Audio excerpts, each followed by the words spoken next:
Today we leave harmony behind and we're going to do an introduction to form. We talk a lot about form in music, but sometimes we forget to define it. So today I'm going to define form and give you just some of the basics. And I'm going to define it by analogy. Let's imagine we're taking a photograph. You're on a family vacation and one of your relatives is standing in front of some beautiful sight and you want to get a quick picture. So you take a quick photo. There's your relative. And you think it can't be a bad picture because my camera automatically adjusts for light and focus and all those things. But you look at the picture and it's what we call a snapshot. It just doesn't look professional. You scratch your head and say, wonder why. And that's because the professional photographer knows that our eye does not look at the center of the picture. Our eye wants to look over to the side. The Greeks would say they look about somewhere between 0.61 and 0.62 of the whole. That's called the golden ratio. And if you want to know about that, I can create a lecture on that for you too. Photographers don't try to estimate 0.61 or 0.62 because it's a lot easier to estimate 0.67, a third. They call it the rule of thirds. You move the figure out to the 2/3 mark, and that's close to the golden section at the 2/3 mark, and suddenly the composition looks much more professional. This one looks like a snapshot. This one looks like some kind of nice piece of artwork, and it's what we call composition. So you put something over here and then you balance it over there. That's the composition of the artwork. We arrange our picture within those two dimensions, the X and Y axis, whatever you want to call it. In theater, we do the same thing. We have three dimensions in theater, but if you ever see a traditional Shakespeare production, traditional Shakespeare would put the hero, where this person is, looking at the stage about 2/3 of the way to the right, or what we call house right. We'd have the hero, and then 2/3 of the way on the other side is where the villain is, because the eye wants to go here first, it goes here second, it hates the center.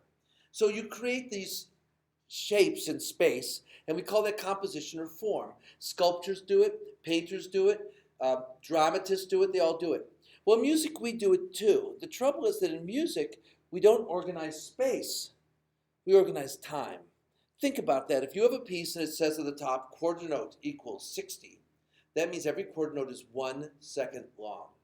And although there's some changes, you do a little retard here, a little speed up there, within a very small margin of error, you know exactly how long that piece is. You know how long each section is. If I say quarter note 80, okay, it's not a second anymore, it's faster than a second, but it's still a set amount of time. 80 of them take up a minute. So we order time. But it turns out we want the same thing roughly. We would like the climax moment, the most important peak moment, to be somewhere near the 2/3 mark. Sometimes in music we put it a little later than that because the ending can seem long. But in general, we build at the climax, and then we taper off. We like it to be about the 2/3 mark or at the golden section. So we do the same thing, only we order time. And we don't call it composition like they do in photography. We call it form, the ordering of time. And so how do we do this? Well, first of all, we have to think what the building blocks in form are. So we usually have some kind of small building block that's got somewhere between 3 and 9 notes. It has to have enough notes to be recognizable and unique, or sort of unique. And it's got to have a few enough notes to be a block that we can build with. And that's called a motive or a motif. And both words are the same. I don't know if that's an East Coast, West Coast thing. I've used both in my life. But motifs, motives, motif. And you can have a bunch of them. It's like if you build a building, you can have a red brick and a white brick and a red brick and a brown brick and a red brick, right? We can have different motives, but those are our building blocks. And we put them together into something that when it hits a cadence, we call that a phrase. It's these building blocks put together until you have a cadence. You can build a phrase just out of notes and not use motives. It's relatively rare, but it is done. And then you take those phrases and you can put them together and you get a melody or a theme. And theme and melody are not exactly the same, but for our purposes, we're going to use them the same way. So that's how we build a piece of music out of these kinds of materials. And then we name them. The first thing we ever see, we name it the letter A. And by the way, we could do our form in lots of ways. We could say a piece starts with one instrument, it becomes 3 instruments, 9, gets thicker, thicker, thicker, thicker till the 2/3 part, and then gets thinner, thinner, thinner, thinner. Or we could say, for example, that a piece starts slow, slow, slow, and gets faster, faster, faster, faster, faster.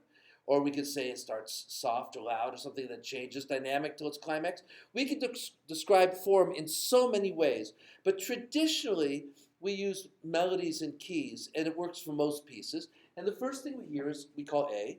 If the second thing's exactly the same as A, we call it A again.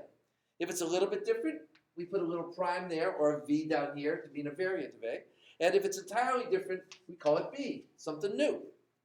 And sometimes we don't know if it's A prime or B, and that's something for your graduate dissertation. But what makes this confusing? If I have two phrases, I call the first phrase A, and then the second phrase, if it's different, is B, and if it's the same, it's A.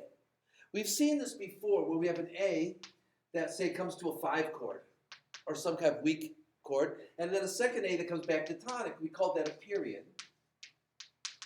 And it's made up of two A's. The second one's a little different than the first because one ends on a 5, one ends on a 1. So we might say it's a variant, but it's like having a first and second ending. They're almost the same, so some people just call them A and A. And we've seen that's called a period, and that's two A's. We also can have a B idea, and there might be a second B. Now, if I write that, A, that's the phrase analysis. But I could also say this thing here is a period, so I can just call that A. And then this one here is two B's, parallel construction, call that B. So I can have these things be larger structures. Or if my first melody is that, I can call this A, and my second melody B. Or if I have three melodies that are all in the same key, I can call all those melodies A, and then when I modulate, all those melodies are B. So the trouble with form is that the A can mean a phrase, it actually can mean a motive, a phrase, a melody, a structure, a set of melodies, a whole section. These things are kind of ambiguous, which is why we do with this as an art instead of a science. But for this first year of theory, we're going to treat A either as just a phrase or as a structure about this big, but mostly as a phrase. So we're going to say that if we say A, we mean a single phrase up to a cadence.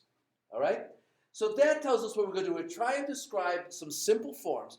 By the way, the reason we have forms that have names is that you try to make your music hit the climax about 2/3 of the way in. It's not easy to do.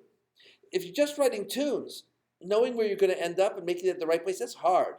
So when a composer got it right, that form would get used and used and used, because if you use the same form, the climax shows up at the same place. It doesn't matter if you're going fast or slow, it's all proportional. So soon we get all kinds of forms with names like sonata form and rondo form and sonata rondo form and all kinds of things like that. We're going to deal with very simple forms today, dance forms, but their purpose is the same. Once somebody has a form that makes good music and works, then everyone uses the same form, and it becomes something that's institutionalized and gets its own name. So our next video, we're going to start with binary form. I'll see you in a little while.